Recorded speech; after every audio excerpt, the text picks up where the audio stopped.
गुजरात में मानसून के आते ही बारिश ने बढ़ाई मुसीबत। 36 घंटे में 400 mm बारिश से बाढ़ जैसे हालात बने।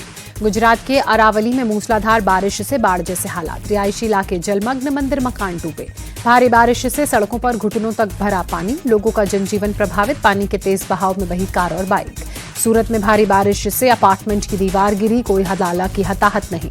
सूरत में भारी बारिश से कई इलाके जलमग्न। इंडस्ट्रियल इलाकों में फैक्ट्री में फंसे लोग। सड़कों पर घुटनों तक भरा पानी। गुजरात के अरवली में भारी बारिश के बाद बाढ़ के हालात। हाईवे के किनारे तक पहुंचा बाढ़ का पानी। अरावली में मोतीपुरा के नजदीक नहर टूटने से बाढ़ जैसे हालात। करीब 200 घरों में घुसा पानी। गुजरात के वलसाड़ में भी भारी बारिश। कई इलाकों में पानी भरने से दिक्कत। गुजरात के बरडोली में भारी बारिश से हालात बिगड़े। शहर में जगह जगह जलभराव। लोगों की बड़ी परेशानी। गुजरात के वडोदरा शहर के कई इलाकों में भारी बारिश।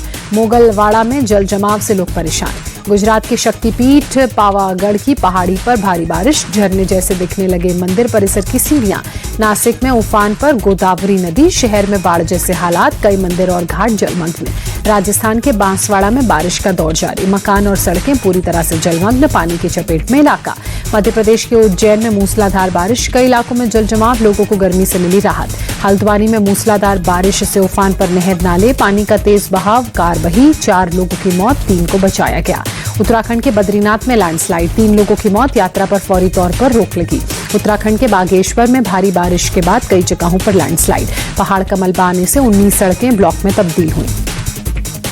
शिमला में बारिश का मजा लेते पर्यटक नजर आए। मॉल रोड पर घूमते दिखे। जम्मू कश्मीर के राजौरी में भारी बारिश। नदियों का जलस्तर बढ़ा। प्रशासन ने लोगों को अलर्ट किया। जम्मू कश्मीर के कुलगाम में सुबह से ही बारिश। किसानों के खिले चेहरे। अच्छी पैदावार की उम्मीद जगी। रामबन के मेहर में और T2 टनल पर भारी लैंडस्लाइड। जम्मू श्रीनगर हाईवे बंद किया गया। वाहनों की लंबी कतार। जम्मू में भारी बारिश से तावी नदी का जलस्तर बढ़ा। नदी में फंसे एक शख्स का रेस्क्यू। अमृतसर में मौसम ने करवट ली। शहर के कई इलाकों में तेज बारिश। लोगों को गर्मी से राहत। दिल्ली में मानसून से पहले सड़क को गड्ढा मुक्त करने की मुहिम। एक दिन में 3400 गड्ढे भरने का लक्ष्य।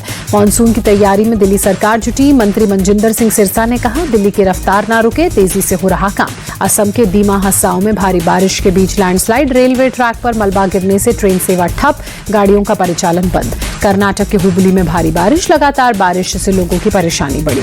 इमरजेंसी के 50 साल पूरे होने पर पीएम मोदी ने पोस्ट किया। कहा, आपातकाल लोकतंत्र का काला अध्याय। कांग्रेस ने मौलिक अधिकार छीना।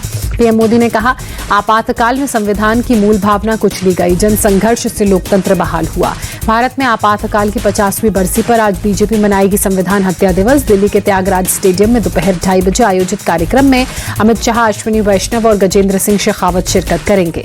दिल्ली के कनॉट प्लेस के सेंट्रल पार्क में आज शाम 5 बजे आपातकाल पर आधारित प्रदर्शनी। इमरजेंसी के दौरान मीसाबंदियों के स्वागत का कार्यक्रम। इमरजेंसी के 50 साल पूरे होने पर गृहमंत्री अमित शाह ने कहा, देश की जनता तानाशाही को कभी स्वीकार नहीं कर सकती। भारत लोकतंत्र की जननी है। गृहमंत्री अमित शाह ने कांग्रेस पर निशाना साधा। कहा, अपने फायदे के लिए कांग्रेस ने लगाई थी इमरजेंसी। देश की सुरक्षा को खतरे में रखा था। जेडीयू नेता केसी त्यागी ने इमरजेंसी के दर्द को याद कर कहा, हमें जेलों में डाला गया, हमारी पिटाई की गई, हमारे परिवार को परेशान किया गया। कुर्सी बचाने के लिए इमरजेंसी लगाई गई। बीजेपी सांसद जगदम्बिका पाल ने इमरजेंसी को त्रासदी बताते हुए कहा, इंदिरा गांधी और कांग्रेस पार्टी ने सिर्फ अपने राजनीतिक लाभ के लिए आपातकाल लागू किया था। केंद्रीय मंत्री एसपी सिंह बघेल ने इमरजेंसी को तानाशाही बताया। कहा, भारत लोकतंत्र की जननी है, लेकिन कोई भी हमें आईना दिखा सकता है। आपके इतिहास में 25 महीने का काल लोकतंत्र का काला धब्बा। उत्तर प्रदेश में सपा नेता रविदास मेहरोत्रा ने इमरजेंसी को याद कर कहा, इमरजेंसी के 50 साल पूरे होने के मौके पर मनाएंगे संविधान रक्षा दिवस। हाथों में काली पट्टी बांधकर संविधान की रक्षा का संकल्प लेंगे। रविदास मेहरोत्रा ने कहा, 50 साल पहले संविधान की हत्या कर दी गई थी। तानाशाही से सरकार चलाई गई थी। हमें जेलों में बंद रखा गया था। रक्षा मंत्री राजनाथ सिंह का आज से 2 दिवसीय चीन दौरा। किंगदाओ में एससीओ बैठक में शामिल होंगे। चीन के बीजिंग में एससीओ के मंच से एनएसए अजीत डोभाल की 2 टूक। सीमा पार आतंकवाद के खिलाफ जवाबदेही तय हो। ऑपरेशन सिंदूर पर चीन में अजीत डोभाल का बयान। कहा, भारत की कार्रवाई नपीतुली और संघर्ष को बढ़ावा नहीं देने वाली थी। राहुल गांधी ने महाराष्ट्र चुनाव में धांधली का मुद्दा उठाया। पोस्ट कर कहा, सीएम के निर्वाचन क्षेत्र में ही 5 महीने में बढ़े वोटर्स। चुनाव आयोग ने राहुल के आरोपों का जवाब देते हुए कहा, सभी चुनाव नियमों के तहत कराए जाते हैं। राहुल गांधी पर सीएम देवेंद्र फडणवीस का पलटवार, कहा, महाराष्ट्र में हार की पीड़ा बढ़ती जा रही है, लेकिन कब तक हवा में तीर चलाते रहोगे। एकनाथ शिंदे का राहुल पर तंज, कहा, चुनावी प्रक्रिया पर फेक नैरेटिव ना फैलाएं, अगर कोई दिक्कत है तो कोर्ट जाए कांग्रेस पार्टी। 3 विधायकों को पार्टी से निकालने पर सपा चीफ अखिलेश यादव ने कहा, बीजेपी तीनों को अब मंत्री बना दे तो बाकी बागियों को भी निकाल देंगे। इटावा में यादव कथावाचक के साथ अभद्रता के मामले में तूल। अखिलेश यादव ने कहा, कुछ लोगों ने कथावाचक को व्यापार बना लिया है। आरजेडी के राष्ट्रीय अध्यक्ष बने लालू प्रसाद यादव निर्विरोध चुने गए। 5 जुलाई को होगी ताजपोशी। डेप्यूटी सीएम विजय सिन्हा का कांग्रेस आरजेडी पर अटैक, जंगल राज को गुंडा राज में बदलने वालों से बिहार को सतर्क रहने की जरूरत। दिल्ली के वजीरपुर में डेमोलिशन ड्राइव वाले इलाकों में पूर्व मंत्री सौरभ भारद्वाज पहुंचे, स्थानीय लोगों से मुलाकात की। दिल्ली के रिठाला में आग का तांडव, पॉलिथीन फैक्ट्री में भीषण आग हादसे में 3 लोगों की मौत, कई झुलसे। 12 घंटे बाद दमकल की टीम ने आग पर काबू पाया। मंगलवार देर शाम फैक्ट्री में लगी थी आग। दिल्ली में लड़की को छत से फेंकने वाला कातिल तौफीक गिरफ्तार। दिल्ली पुलिस ने रामपुर के टांडा से आरोपी को पकड़ा। दिल्ली के ज्योति नगर इलाके में खौफनाक वारदात, बिल्डिंग के 5वें फ्लोर से धक्का देकर लड़की का मर्डर।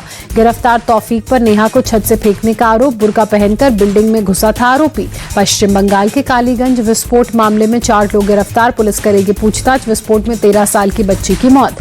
असम के गोलाघाट में ग्रेनेड विस्फोट में 3 पुलिसकर्मियों को लगी चोट, तीनों को अस्पताल में भर्ती कराया गया। असम सरकार के मंत्री अतुल बोरा अस्पताल पहुंचे, विस्फोट में घायल पुलिसकर्मियों से मुलाकात कर हालात की जानकारी ली। यूपी के संभल में 40 फीट ऊंची मीनार गिराई गई। रजा ए मुस्तफा मस्जिद को भी हटाया गया। नगर पालिका की 6.5 बीघा जमीन पर बनी थी मस्जिद। प्रशासन ने आसपास के मकानों को बचाते हुए सुरक्षित तरीके से मीनार को हटाया। एसडीएम विनय मिश्रा ने कहा, मस्जिद कमेटी के सहयोग से कार्रवाई की। आषाढ़ अमावस्या पर प्रयागराज में भीड़ श्रद्धालुओं की उमड़ी, संगम में लगाई आस्था की पवित्र डुबकी। अमेरिकी राष्ट्रपति डोनाल्ड ट्रंप का सोशल मीडिया पर नया दावा, इजराइल और ईरान दोनों समान रूप से युद्ध रोकना चाहते थे। राष्ट्रपति ट्रंप ने लिखा, ईरान की सभी परमाणु सुविधाओं और क्षमताओं को नष्ट करना और फिर युद्ध रोकना मेरे लिए बहुत सम्मान की बात थी। राष्ट्रपति ट्रंप ने नाटो की बैठक में जाते वक्त कहा, ईरान के पास अब न्यूक्लियर हथियार नहीं होंगे। ईरानी अच्छे कारोबारी हैं और अब ईरान एक महान कारोबारी राष्ट्र बनने भी जा रहा है। राष्ट्रपति ट्रंप को रिपब्लिकन सांसद बड़ी कार्टर ने नोबेल शांति पुरस्कार के लिए नॉमिनेट किया। ईरान इजराइल के बीच जंग रुकवाने में असाधारण भूमिका के लिए किया nominate. Israeli PM Benjamin Netanyahu ने ईरान के न्यूक्लियर प्रोग्राम को तबाह करने का दावा किया। कहा, मैंने वादा किया था कि ईरान के पास परमाणु हथियार नहीं होंगे, हमारे फाइटर्स ने वही किया। पीएम नेतन्याहू ने कहा, अगर किसी ने ईरान में न्यूक्लियर प्रोग्राम को जीवित करने की कोशिश की तो हम उसे फिर खत्म करने के लिए दृढ़ संकल्पित हैं। पीएम नेतन्याहू का दावा, युद्ध विराम से कुछ घंटे पहले इजराइल ने ईरान को दिया 50 साल का सबसे विनाशकारी झटका। ईरान के सैकड़ों कारखाने और कमांडर्स को खत्म किया। सीजफायर के बाद तेहरान में सरकार समर्थक कट्टरवादी संगठनों ने रैली की। इजराइल और अमेरिका के खिलाफ जमकर नारेबाजी, सीजफायर से इनकार। ईरान की सरकारी मीडिया ने युद्ध विराम को जीत के रूप में प्रचारित किया। कहा, अमेरिकी एयरबेस पर ईरान के मिसाइल हमले ने दुश्मन को युद्ध विराम के लिए मजबूर कर दिया। नीदरलैंड के हेग में नाटो की बैठक से पहले गठबंधन के सदस्यों के डिनर का आयोजन। किंग विलियम अलेक्जेंडर ने राष्ट्रपति डोनाल्ड ट्रंप को विशेष रूप से स्वागत उनका किया। किंग विलियम अलेक्जेंडर ने नाटो को एक रक्षात्मक संगठन बताया। कहा, नाटो साझा मूल्यों को बनाने वाले नए मेंबर्स के लिए हमेशा खुला रहेगा। यूक्रेन के प्रति समर्थन जताया। ईरान और इजराइल में युद्ध विराम के बावजूद भारत का ऑपरेशन सिंदूर जारी। अब तक 3100 से ज्यादा भारतीय ईरान और इजराइल से स्वदेश लौटे। ईरान से मंगलवार को स्पेशल फ्लाइट से 281 भारतीय वापस आए। सबने सुरक्षित वतन वापसी पर केंद्र सरकार का आभार जताया। इंग्लैंड ने पहले टेस्ट में भारत को 5 विकेट से हराया। 5 मैचों की टेस्ट सीरीज में इंग्लैंड 1-0 से आगे। भारतीय गेंदबाजों के खराब प्रदर्शन के कारण कमजोर फील्डिंग की वजह से भी भारत को शिकस्त का करना पड़ा सामना। भारत ने इंग्लैंड को दूसरी पारी में 371 रनों का लक्ष्य दिया था। इंग्लैंड ने 5 विकेट के नुकसान पर 373 रन बनाकर जीत हासिल की। इंग्लैंड की तरफ से दूसरी पारी में बेन डकेट ने खेली शतकीय पारी। 170 गेंदों का सामना करते हुए 149 रन बनाए। जैक क्राउली ने दूसरी पारी में अर्धशतक जड़ा। पहले विकेट के लिए बेन डकेट के साथ की 188 रनों की साझेदारी। इंग्लैंड के लिए जो रूट 53, जैमी स्मिथ 44 रन बनाकर नाबाद। कैप्टन बेन स्टोक्स ने 33 रनों की पारी खेली। भारत ने वर्ल्ड टेस्ट चैंपियनशिप के नए चक्र की खराब शुरुआत की। अंक तालिका में भारत चौथे स्थान पर, इंग्लैंड लीड्स टेस्ट में जीत के साथ टॉप पर पहुंचा। नीरज चोपड़ा ने गोल्डन स्पाइक टूर्नामेंट का खिताब जीता। 85.29 मीटर के सर्वश्रेष्ठ थ्रो के साथ टॉप किया। HDFC बैंक की सब्सिडरी HDB फाइनेंशियल सर्विसेज का मेगा इशू खुलेगा कल। IPO सब्सक्रिप्शन के जरिए 12,500 करोड़ जुटाने का प्लान। रेल किराया बढ़ाने की तैयारी में सरकार। 1 जुलाई से 1,000 किलोमीटर पर 20 रुपए ज्यादा लगेंगे। रेलवे ने आखिरी बार 2020 में बढ़ाया था किराया। मुंबई में खुला टेस्ला का पहला भारतीय शोरूम। शुरुआत में कंपनी भारत में टेस्ला का made in China model Y बेचेगी। कार की एक्सपेक्टेड कीमत 42 लाख रुपए। भारत की सबसे सेफ कार बनी Tata Harrier EV। Bharat NCAP crash test में कार को 5 स्टार सेफ्टी रेटिंग मिली। 2 जून को लॉन्च हुई थी Tata Harrier EV। Poco F7 smartphone Bharat में लॉन्च। कंपनी ने फोन के शुरुआती वेरिएंट की कीमत रखी 31,999 रुपए। ईरान इजराइल के बीच सीज फायर के बाद सोने के दाम में गिरावट। IBJ के अनुसार 24 कैरेट सोने का दाम 2,085 रुपए गिरकर 97,263 रुपए प्रति 10 ग्राम पर आया। चांदी के भाव में भी 1,000 से ज्यादा की गिरावट। 1 किलो चांदी 1,05,967 रुपए पर आया।